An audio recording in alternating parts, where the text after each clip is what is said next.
Hello, everyone. Welcome to another episode of The Raw Men. This, I believe, is episode number 52. And normally, when the people that I have been interviewing, the inventors, the activists, and such, have been, because of my connections, have been mostly atheists. However, today I'm going to be interviewing a Christian pastor. This is Pastor Lorenzo Neal. And he is not only an advocate for secular politics, but he's also speaking out on behalf of, promoting the rights of even non-believers. I went to Dragon Con and we saw one of the Skeptrack presentations was by Mendisa Thomas, and they were promoting a movie project they're going to be going in, and I'm going to put links to the bottom of this so that you can see what they're talking about. They want to do a documentary film, a full-length documentary film that's or it's called Exodus, and talks about the excursion or the Black American population that is leaving religion. Now, that tends to be the most religious demographic in the United States, but there is a an exodus, if you will, of them leaving that. And when I saw this, when I saw the promo for the video that they're trying to raise money for, they're I think they've only achieved so far a couple thousand toward what is supposed to be $200,000 in production costs, seeking support from wherever they can get it. So they put up this promotion, and one of the people that was interviewed in that little documentary segment was Pastor Lorenzo Neal. And I thought it was so unusual to see him, and especially when you live in the South, as I do, when you see a Christian pastor either advocating for secular politics, because that is unheard of already in the South, but to see a Christian pastor speak out for the rights of non-believers. I mean, anytime they're speaking out, anybody, and anytime really anybody speaks out for the rights of another demographic that they do not also belong to, that I find to be highly progressive. So, Mr. Neal, how do you do, sir? I'm well, thank you. So I got to ask first. I mean, you heard my brief summary of that movie. Would you please fill that out a little bit, or flesh that out, or whatever? Explain more about what that project is about. Well, you're right on it. It is about the outgoing of blacks from religious traditions, mostly Christianity, but also there was Muslims and overall just leaving mostly the black church. And we filmed it during the Black Non-Believers 5th anniversary celebration.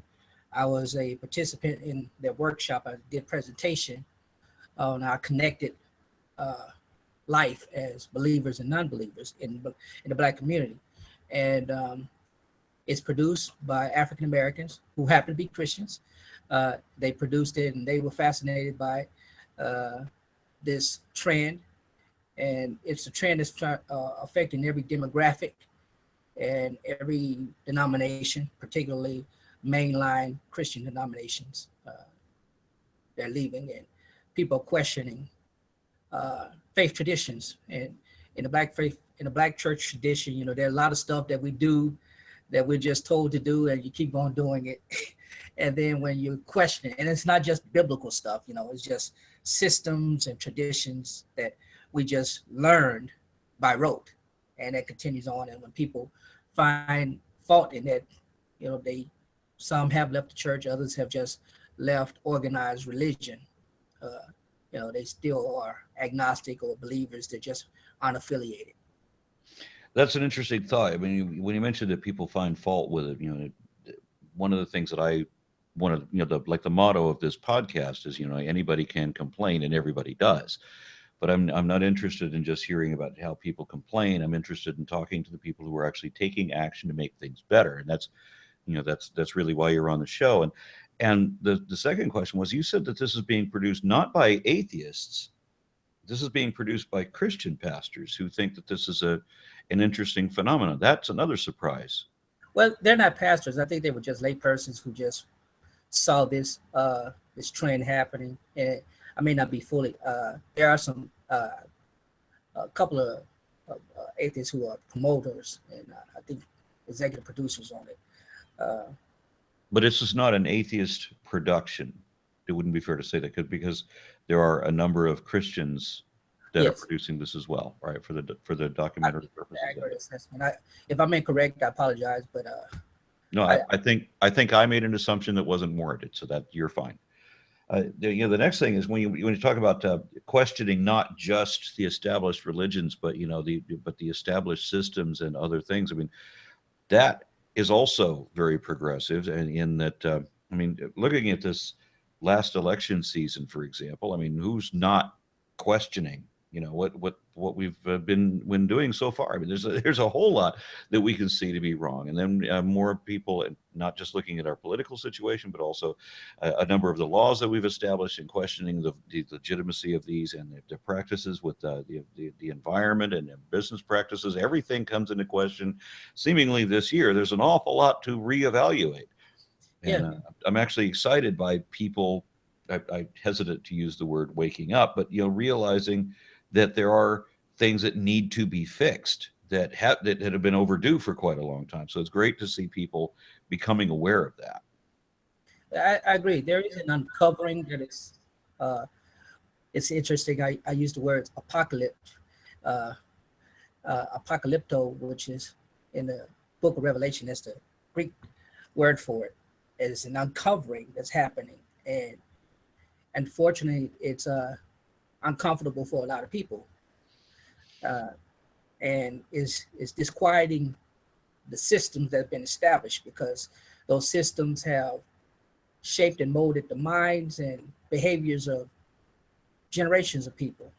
And now those systems seem to be falling apart, and we have people say "Make America Great Again," and we have other things, as if this never was great, but it is what it is, I suppose.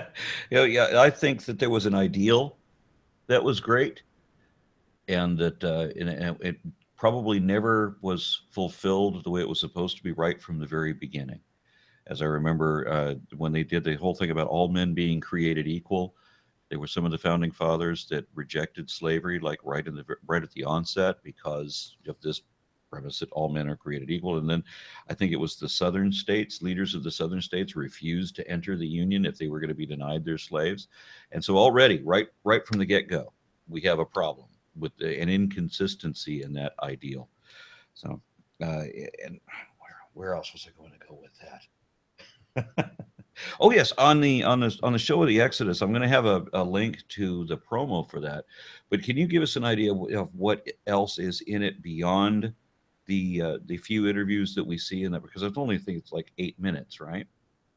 I think so. And what you'll see is, you, well, it's it's the group of non-believers.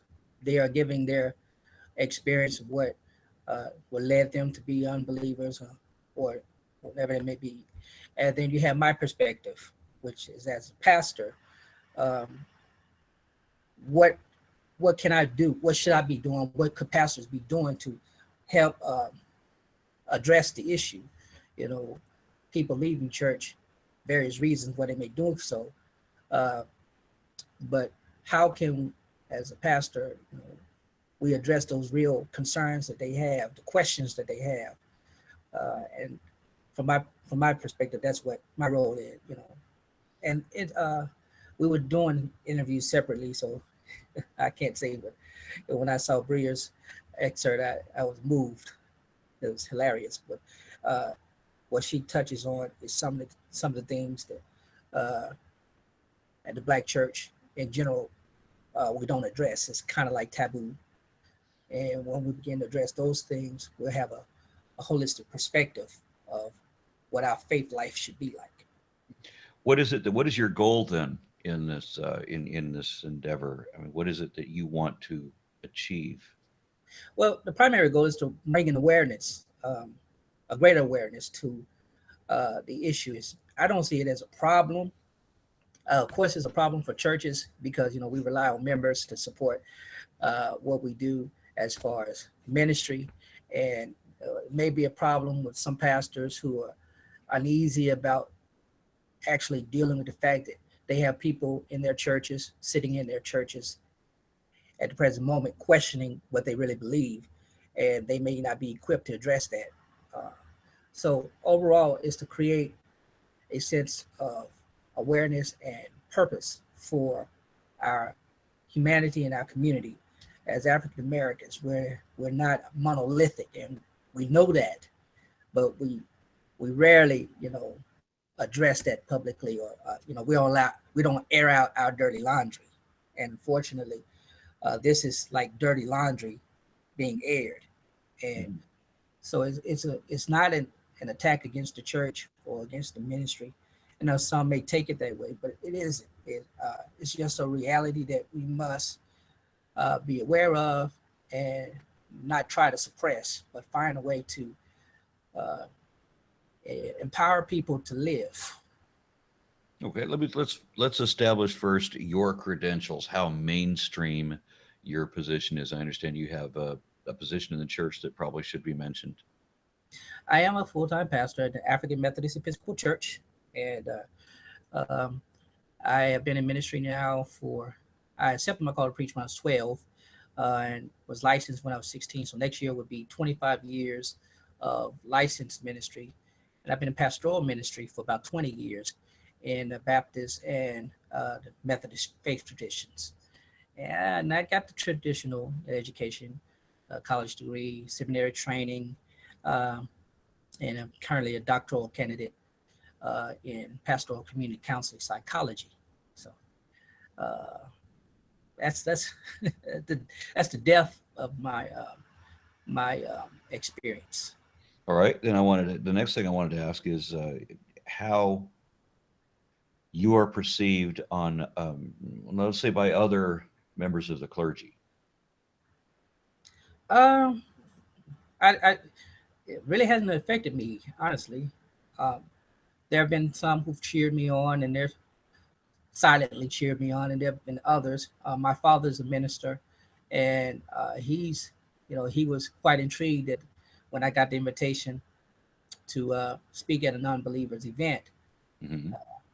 Um, he was like, "Well, what are you going to do? Are you prepared to debate?" I said, "No, it's not a debate. This is me going and representing not just the church, but presenting uh, how we can live in harmony. I guess you could say, really understand our connection.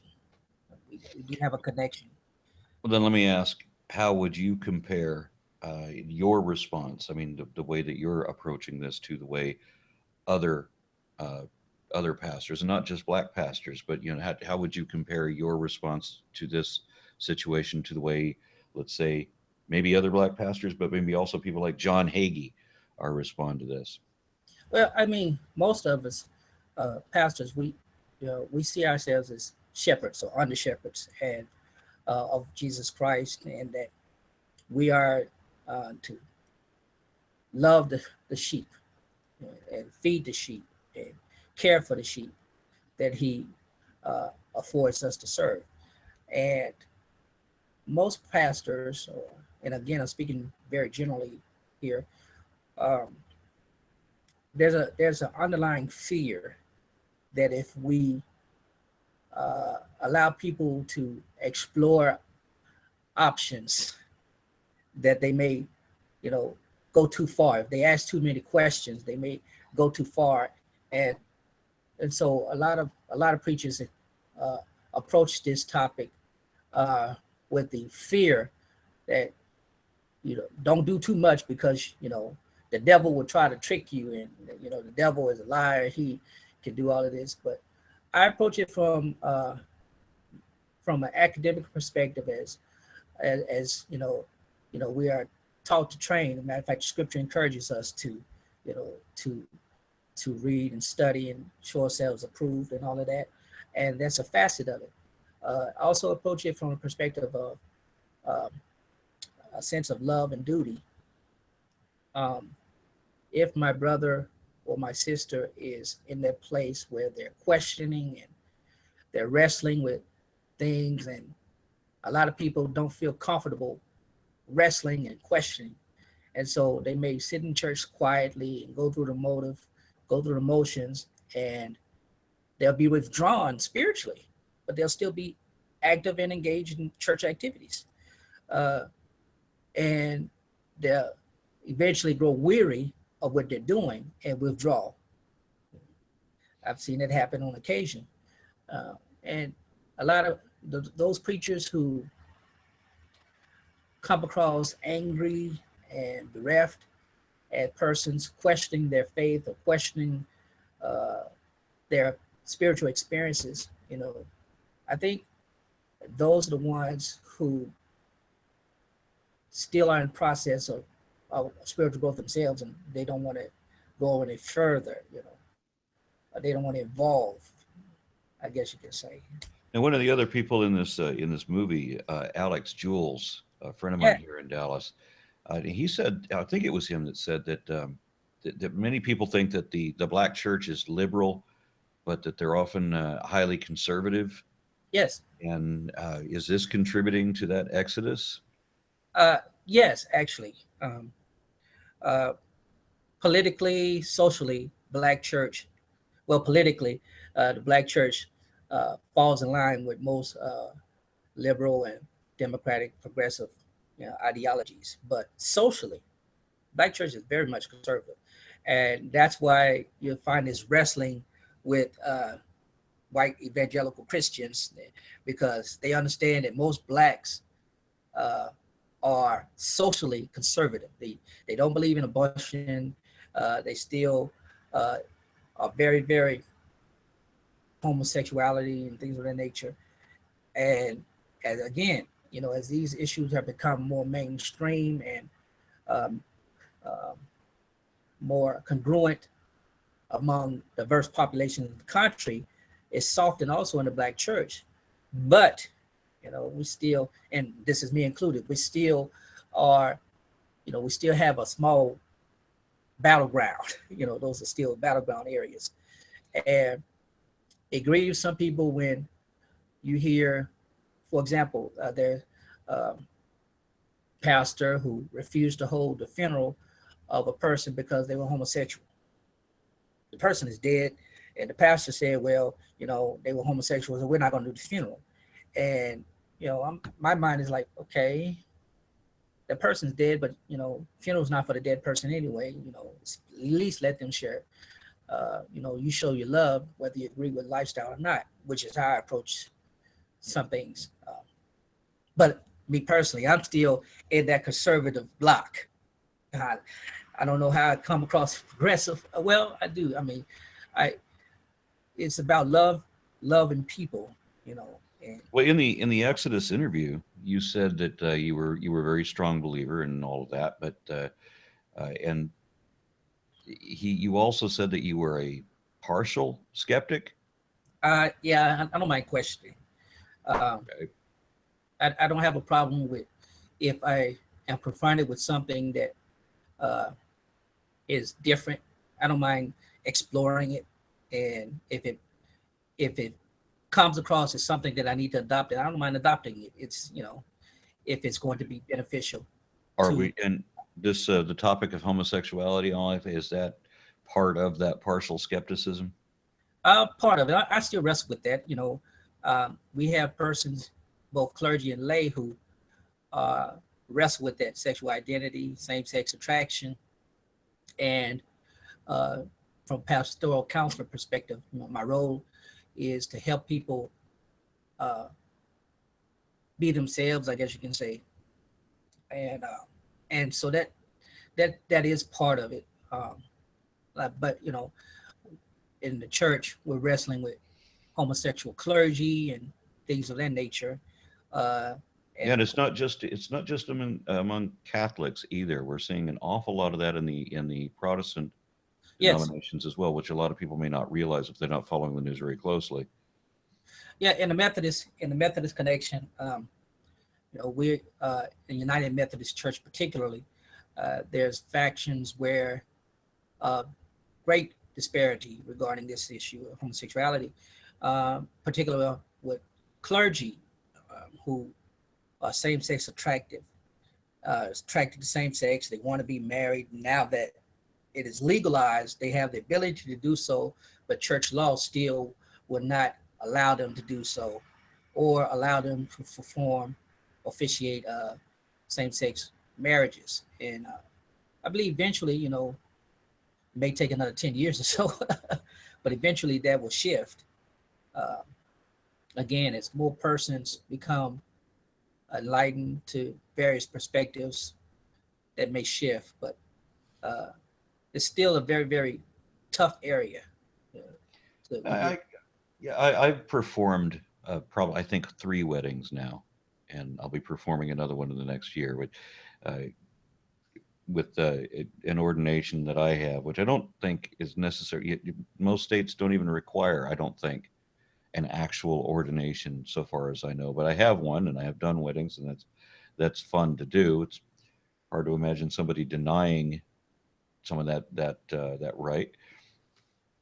But what else would you say that you feel your partial skepticism about? And I want to tie this into like why people are leaving the church. Where do you see the problems that are developing there? In case I haven't already mentioned it. Well, most of the problems are theological arguments um, that um, when people ask the question, particularly around the issue of suffering and evil, that's the biggest uh, hurdle um, because, um, for example, you have the shooting in Orlando, and the person did that, and they immediately wanted to say not just what it was a hate crime, but because the person was Islamic and Muslim, um, that there was a religious connection to it, and why would a person have so much hate, or why would God allow something like that to happen? And then you have the incident that happened in one of our churches in Charleston, South Carolina, in June 2015, where a good friend of mine was killed along with 8 other of his parishioners during a Bible study. The young man walks into the church, sits, fellowships with them, and then turns around and kills them, following service, following the Bible study. And the question is, why would God allow things like that to happen if God was so, uh, if he was, Now that's the kid that when the police picked him up, they took him out for hamburgers before yeah, they. yeah, Yeah, they that, treated that was that was time. disturbing. So now that kid was Christian, right? Uh, I think he did identify as Christian. He You identified it said quite. he fellowshipped with the people in church. He I mean, Yes, I'm just surprised that in the case of the Christian kid who does the fellowship, that somehow this is not religiously motivated. But if the guy happens to be Muslim, then it is considered religiously motivated, even though in both cases there seems to be another more motive. I mean, when the other kid had all of this racist connection on all of his Facebooks and everything, so I mean, this is clearly what he's really about. Whereas with the guy in Orlando, we have this emerging story of uh, his own self hatred as a homophobic homosexual, apparently. yes, So he lashes out and kills other people over his own sexual repression. And then there's other connections that he supposedly was. Oh, I can't remember what agency he was hired with. Some security agency or government security agency, something like that. I remember reading once upon a time. I wish I had committed it to memory because I didn't think it would come up like this. But that guy then we don't talk about that aspect of his life. We don't talk about what he had clearance for, despite his being a Muslim and all that. It only comes up when he goes into this gay bar with assault rifles and so forth. So we're playing on stereotypes again. yes. Um, and unfortunately, when it comes to the black church, that's the primary thing. Uh, I grew up in the black church tradition, was trained in black preaching tradition, and the stereotypical black church experience is long, drawn out, full of emotional intensity, where people catch the Holy Ghost and they get fire, and some speak in tongues, other fall out, and all kinds of things. And the preacher is full of energy and hoops, tunes up, doing all this, walks down the aisle, walks on the pews, and people are enchanted in that moment. But then after that moment, those hours in a sacred space, they go home and they still question, because if something happens, they may have prayed for. And I get this quite a bit, Pastor, I prayed for such and such, and it didn't happen. why didn't, is God not listening, answering my prayers, or pastor? And I had this experience with my brother. My mother and my brother were both killed.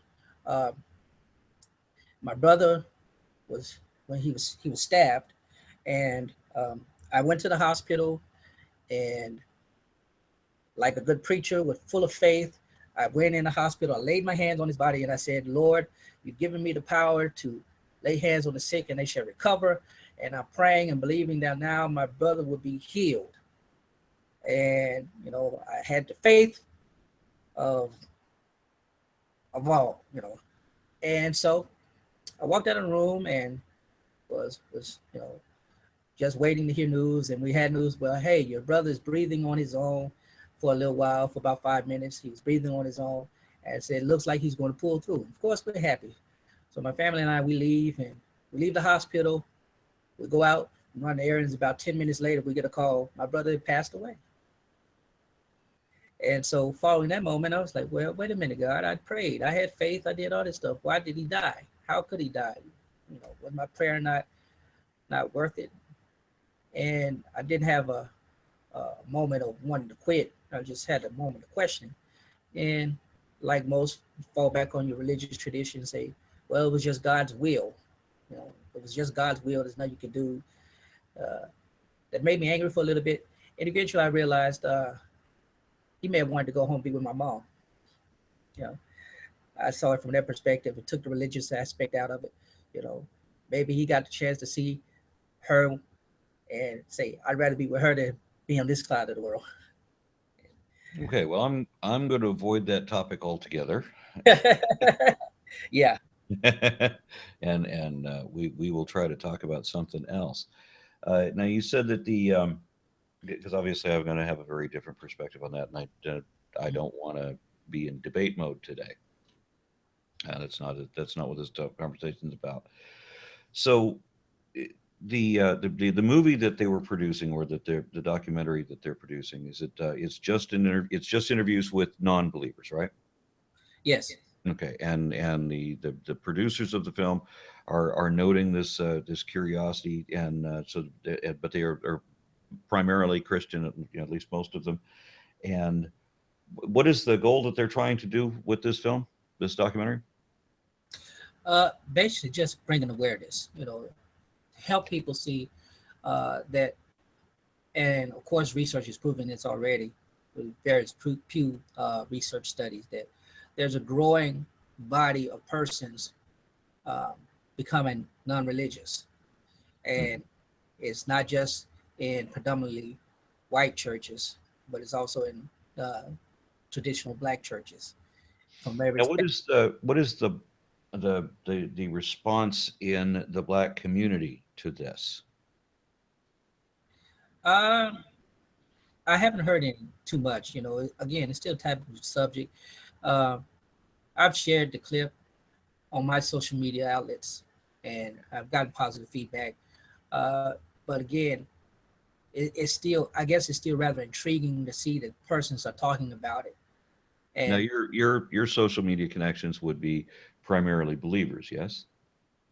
uh, yeah, primarily, yes. Okay, so the response you're getting is positive. Yes. Yeah. Okay, very good. Mostly because the persons who were interviewed, they come across lively. They don't come across, as some people perceive atheists to be, mean, ugly, and satanic. No, we're Uh, not all like me.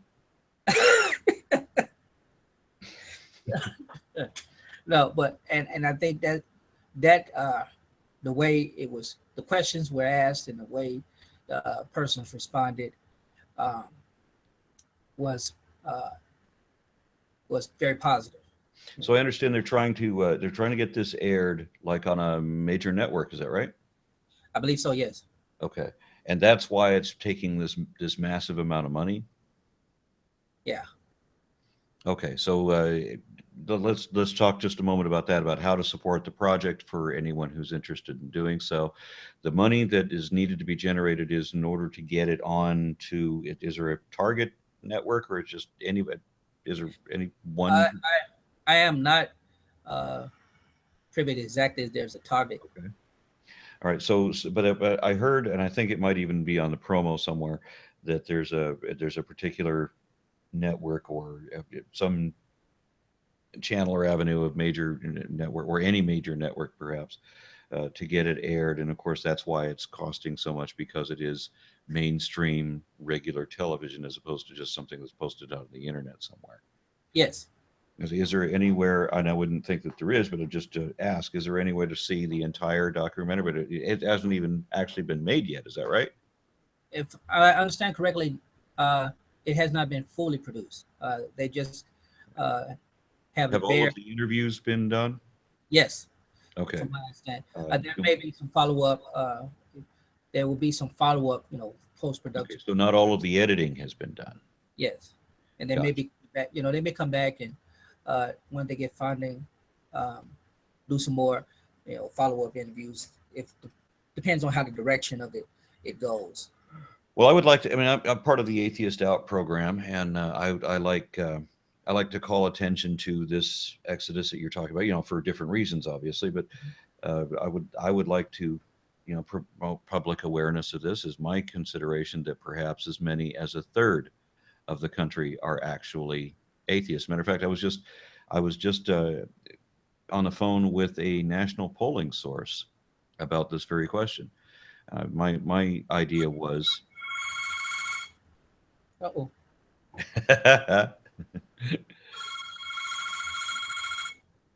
I'll get that later. Okay. So, my question was, these people, and we've seen polls that say that like 3.1% of Americans identify as atheists. Can we? Okay, that's just going to ring for a bit. I think that's it. Okay. All right. So, I saw a poll from the Pew Research Center that said that 3.1% of Americans identify as atheist, and another 4% identify as agnostic. Yes. And for me, agnostic equals atheist. I mean, if you don't believe in God, if you're not convinced that a God exists, then that's atheist. The same similarly without theism is what atheism means. So there's another 15.8% who say that they have no religion, which is literally without theism. And most of those say that religion is also not important to them. And then there was 1.1% that said religion was important, but they're in the category of people who have no religion. So obviously they mean that religion is important to someone else. Clearly it is not important to them. So when you add all these together, you realize that that's 24% of people who should be identified as atheists, regardless whether they identify themselves or not. That's where the demographic really is. I mean, most atheists don't know they are atheists. Most people don't know what atheist really means. I myself didn't know. I was an atheist for 15 years before I realized what that word meant, and that I should stop probably calling myself an agnostic pagan for Christ, which was how I identified for many years. But then I've met also people who identify as Hindu, people who identify as Jewish, or people who identify as Christian, even though they say that they don't believe in their scriptures and they don't believe in any God. I would think that if you're not convinced that an actual deity really exists, then you're atheist, not Methodist. And reason I say Methodist is because there's a pastor in Austin who identifies as a non-theist Methodist pastor. He won't call himself atheist. He'll call himself non-theist. So again, if you were to ask that poll question of this guy, even though he identifies as non-theist, he would not identify as atheist. So what do we end up with is a demographic reflecting 3.1% when we are actually, I think, closer to 30%. You're pretty. You're right. The demographics are kind of are blended to a degree because they're you'll be surprised. There are more. There are a lot of pastors, uh, more mainline liberal churches, some Presbyterian, uh, some Anglican, Episcopal that will identify as Christian, non-theists, and they're pastoring, they're ministering, but they're ministering from a secular perspective of good works or self-help and things of that nature, and they in some ways they find scripture to support what they ascribe to and promote. Uh, and statistically, you're right. Demographically, there are a lot of persons who are in identify religiously who really don't identify their capacity. Well, now that's an interesting thought because I was a couple of months ago invited to come down to Christian Children's Hospital, not Christian, but Children's Hospital, which is a major facility here in Dallas. I was asked to speak to their chaplains about because they wanted to be able to console non-believers, because I mean, Children's Hospital has a cancer center, and of course, a lot of children don't make it. My own granddaughter did not make it out of that, and they were not aware of that when they invited me. But it was fortuitous that they happened to have chosen a right target in getting me. I was pleased to be brought into a room of 8 or 10 of these what do you call them, chaplains, who were asking me questions about, how do we respond to this situation? Because we've noticed that when we say, well, they're in a better place now, or they're an angel now, or something like that, that is not comforting non-believers. In fact, it's enraging non-believers. And I fully understand that. When you say that you will pray for me and I'm facing a real world situation, then that's not the thing that will comfort me. And then I told them it's a tough thing that they're working with. If you can't use what I see as fables to encourage people, and if you can't just assert things that we can't show to be true, and that's not going to cover anything either, then what you have is about the only thing you've got left is your humanitarian or your humanist compassion and empathy for other people.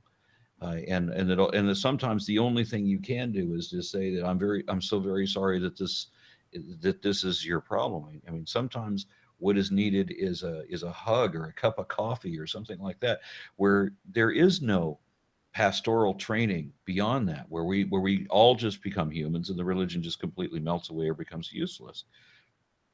This is my perspective. Maybe this is the same perspective as the pastors you're talking about, who are consoling people in their everyday problems, but from a humanitarian perspective and not necessarily dependent on dogma or scripture or even belief.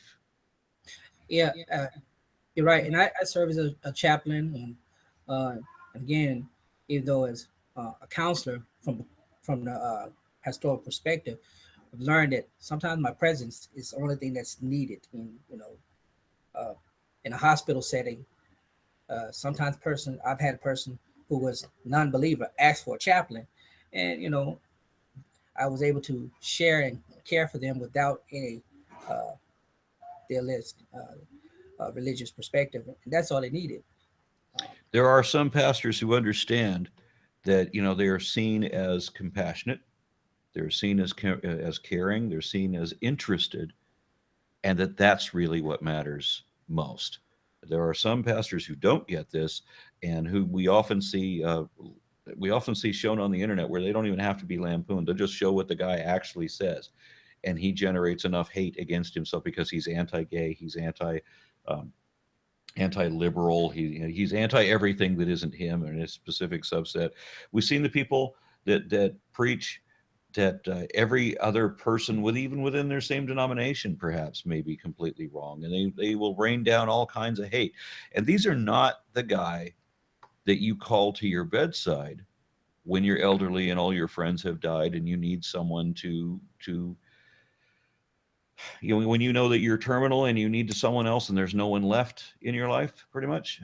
To give you just an example, I mean, you want the compassionate person, you want the person who's interested, who's always presented themselves as sincere and devoted to love and human company and so forth. yes, and unfortunately, I've encountered persons like that um, in my own. It's been funny because I've encountered pastors who, of course, weren't aware that I was in ministry and attempt to minister to me, and when I show little interest, or no interest, well, their wrath comes down, and I'm like, well, I want to say I'm saved and I'm a pastor, but the only thing I can do is just look and smile and just be graceful and as I could be, without wanting to chop off their heads. Yeah, and I can't say that that simply lacking belief. lends any credence to your humanism either. Although there are people in the atheist movement who I would call to my bedside in that hour that we just talked about, and that I would want to turn people to in their hour of need. There are people in the atheist movement who are like that. There's also quite a few who are not, and yeah, I would rather die alone than be bothered with a visit from them. And that's what when I went to the Black non-believers celebration. That's actually one of the greatest things that I experienced, to be embraced by this group who doesn't necessarily believe as I believe, and to be received. And actually, I felt like one of them. I got to be a heathen for a day. Um, it was that warmth that translated. Okay, these people, we're all human. Of course, Mandisa Thomas, who is the founder of Black Non-Believers, a dear friend of mine, shared that even after our first initial contact and meeting, and I was able to see, she's about liberating people, helping people be empowered, um, and be liberated, even if it means going towards non-belief. And as pastor, one of my things is all about liberating. I see my role as promoting a knowledge that is engaging, transforming, empowering, and liberating. And however that liberation takes form, you know, is how it takes form. But uh, as a pastor, I really want people to know that while they're wrestling with these questions, if they don't know exactly what to believe or whether not to believe, that it's okay. You know, That's an interesting thought. The fact that it's okay not to believe. I gave a presentation in a college in Illinois, one of the first when I started doing speaking engagements, and the student group that arranged this didn't collect a bunch of specifically non-believers. They just collected a group of students kind of at random, so they attend my speech just to get the credit on whatever class they were taking that required that they attend these kind of speeches. And two of them, there were two black girls in the audience that were very upset that they had kind of foolishly walked into an atheist speech, and it was not a not a pleasant experience, I'm sure, for any of them because I was very brash. And they told me at one point in the Q&A after that they have friends who don't believe and they're completely okay with that. Why am I upset at the people who believe when they're tolerant of unbelievers? And I said, well, it's wonderful that you are so tolerant of unbelievers. Your God clearly is not, because your God is punishing people simply because they don't believe. And so that's the most moral thing that I think that a pastor can say, is that it's okay not to believe. Because personally, I think it is immoral to judge somebody not on their actions but on their beliefs. And a lot of other people have the same sort of hang up with labels. How you label yourself. Are you a believer? Are you not? Are you liberal? Are you not? And there's a lot of other social labels we can put in. I don't care about that so much, that as other people do. I want the substance. What do you believe in, and what are you doing about it? These are the things that matter to me more than any other label, or really what you believe. yeah. It goes against the grain. Uh, Not it doesn't go against what I was taught. It doesn't go against what I was trained as a as a young minister and as a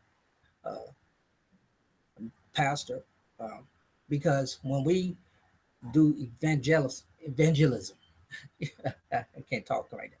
When we go out and we're knocking on the doors, or we're doing all of this, we know we're going to meet some you know, initial turn away. People are going to be upset, or everybody's not just going to have a come to Jesus moment. Uh, and we are trained to just show love, and not to an extreme. There are a lot of variations in that, uh, degrees that I rather not to get into. But if I am helping somebody live their life fulfilling in a fulfilling manner, then I'm doing the work of Christ. if I am if I am preaching and teaching, and people are studying and they're coming to a different conclusion from their study, as much as I would love to try to convince them my way, uh, I find it more empowering for them to walk in their journey, see where it takes them. Well, I got to respect that. Of course, I would disagree about whether that is doing the work of Christ, but that is your interpretation. You're welcome to it. Uh, but I like the way that you put that. I also wanted to clarify something you said. You couldn't speak right. I couldn't speak right either, because I mentioned that I don't care what you believe, but I care what you believe in. And I'm sure when this comes up on YouTube, people will just say, "Well, you said this, and then you said that. You're contradicting yourself." People don't understand there is a difference. When I say what you believe, of course, we're talking about like the sacred stories or whatever, whether you believe those sacred stories. But I'm talking about what you believe in, and I don't use the same context. I think maybe a religious believer would. I believe in the comparing or the compassion, uh, the liberal ideal, and a number of other things. There's a lot of things I believe in that don't fall in the same category as things I believe necessarily. I hope people understand that without too much explanation. All right, I'm gonna allow you a moment to express anything that you haven't already said that you'd like to get out, that you'd like to include before we close up. So I'm going to give you a moment to collect that. What would you like to say next? Uh, wow, I don't know. uh, All right. Good night, everybody. Never tell a preacher that one a 5 minute talk turns into 20 minutes, then a call to discipleship. Uh, doors of church will get open.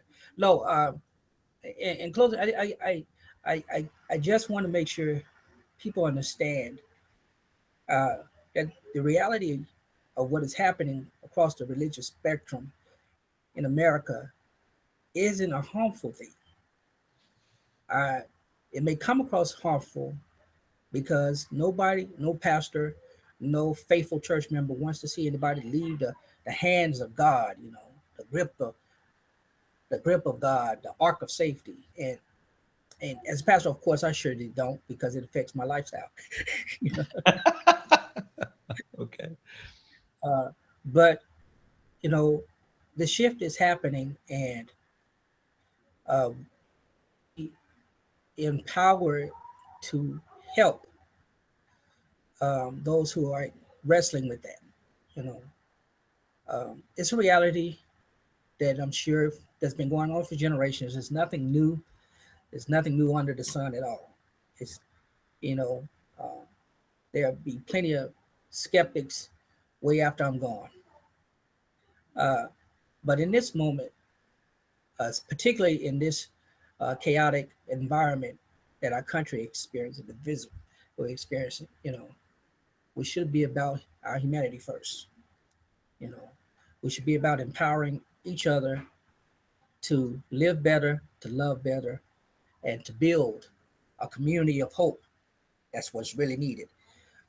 My method of doing that is theistic, and for for many in the Black community, that's the way it's going to stay. Uh, and as a pastor, and I want to encourage other pastors, don't be afraid of the shift. Don't be afraid. It's not going to kill you or hurt your ministry in any way, uh, to allow a person to wrestle with those questions, and allow yourself as a preacher to wrestle with the questions, because you'll find it very liberating. I like to share the story. I think about 1999, 2000, I preached a sermon, "The God I Sometimes Hate," and I preached it to my congregation. And there was a elder minister there, and he's like, "I'm so glad you preached that sermon, because that's some things that I was thinking I wouldn't never to preach." So it's it's empowering. We should be empowering, and I hope people support the documentary. It's a lot in there that's a lot more fun parts in there, and very much a lot more enlightening things, because there may be other persons who are um, like Bria was, in the church, full of faith and all that, and then had a moment of questioning. So it's a good thing, good project. Okay, very good. All right, I'm going to close it up. And once again, all the relevant links. And Lorenzo, if you want to include anything more than I haven't already mentioned, I'll be happy to put it down there. All the relevant links for today's show and other things you might want to investigate to support the movie or whatever will be below. And thank you very much. Have a good night. Thank you.